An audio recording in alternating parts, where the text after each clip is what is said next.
नमस्कार, हिमाचल बुलेटिन में आपका स्वागत है। पेश है आज के समाचार।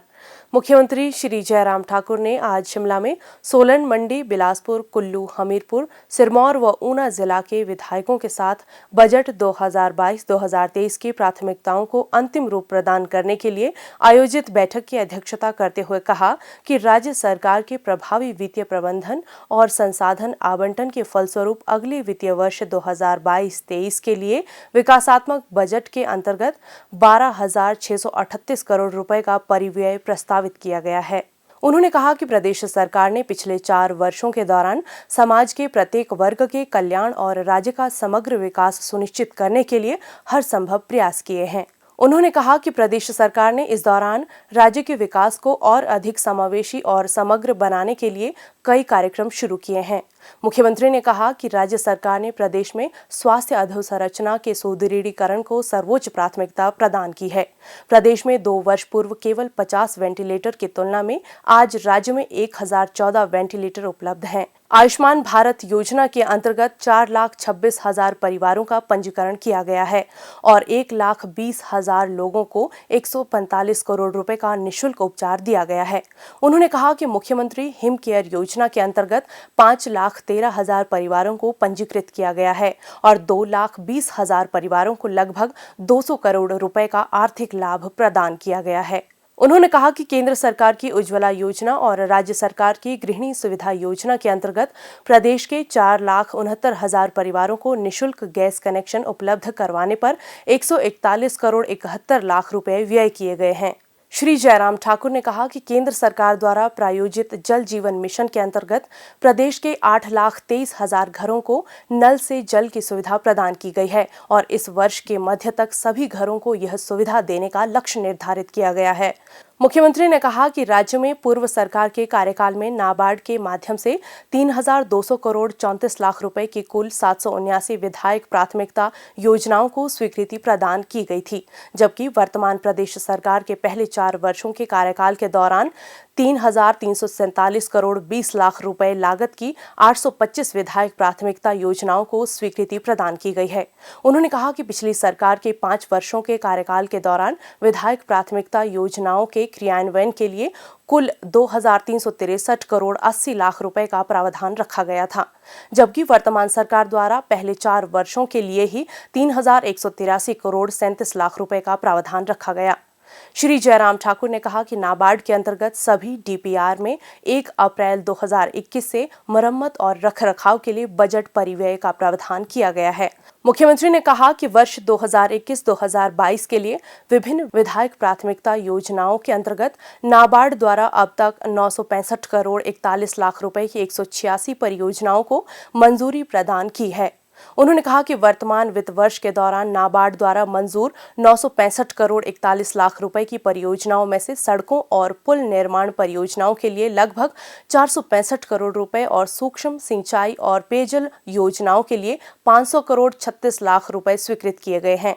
उन्होंने कहा कि पिछली प्रदेश सरकार ने पहले 4 वर्षों 2013-14 से 2016-17 के लिए 18,500 करोड़ रुपए की कुल वार्षिक योजना परिव्यय का प्रावधान रखा था और इसकी तुलना में वर्तमान प्रदेश सरकार ने पहले 4 वर्षों 2018-19 से 2021-22 के लिए 34,474 करोड़ रुपए का प्रावधान रखा है। मुख्यमंत्री ने कहा, जहां विधायक अपने अपने क्षेत्र के विकास की दृष्टि से अपनी प्राथमिकताएं निर्धारित करते हैं, वहीं हम आज की इस बैठक में प्रदेश में सरकार के लिए आने वाले बजट के लिए वित्तीय प्रबंधन की दृष्टि से महत्वपूर्ण सुझाव भी दिए हैं।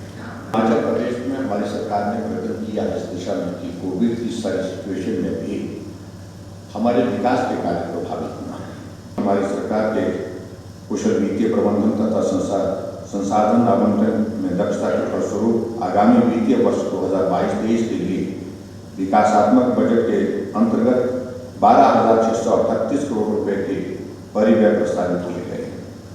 मेरे सभी विभागों से अनुरोध है कि माननीय विधायकों की प्राथमिकता की योजनाओं को सर्वप्रथम केंद्रीय बजट में घोषित योजनाओं के माध्यम से सभी करवाने का प्रयास करें तथा केंद्रीय बजट में घोषित योजनाओं का अधिकतम लाभ प्राप्त करना सुनिश्चित किया जाए।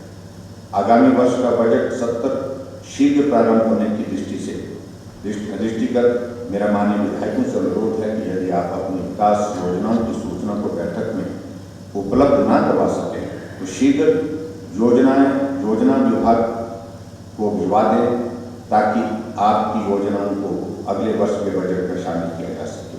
माननीय विधायकों से अनुरोध है कि वे अपनी प्राथमिकताओं के साथ प्रदेश के आगामी बजट के संबंध में भी अपने बहुमूल्य सुझाव दें।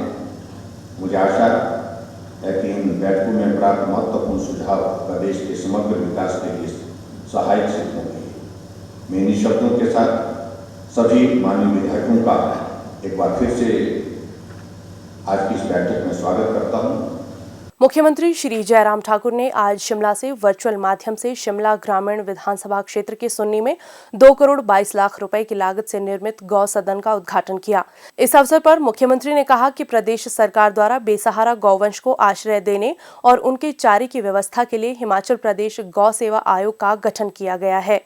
उन्होंने कहा कि हाल ही में भारत सरकार द्वारा की गई 20वीं पशु गणना के अनुसार प्रदेश में 36,311 बेसहारा पशु हैं। उन्होंने कहा कि वर्तमान राज्य सरकार ने प्रदेश के विभिन्न भागों में गौ अभ्यारण्य एवं गौ सदनों की स्थापना एवं सुदृढ़ीकरण के लिए 31 करोड़ 16 लाख रुपए जारी किए हैं।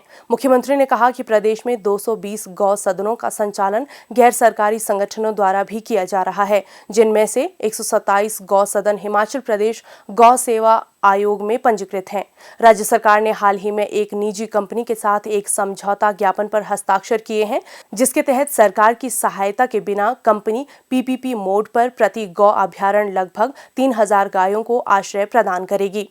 श्री जयराम ठाकुर ने कहा कि सिरमौर जिला के कोटला बड़ोग क्षेत्र में बेसहारा गायों को आश्रय देने के लिए 1 करोड़ 67 लाख रुपए की राशि व्यय कर एक गौ अभ्यारण्य की स्थापना की गई है।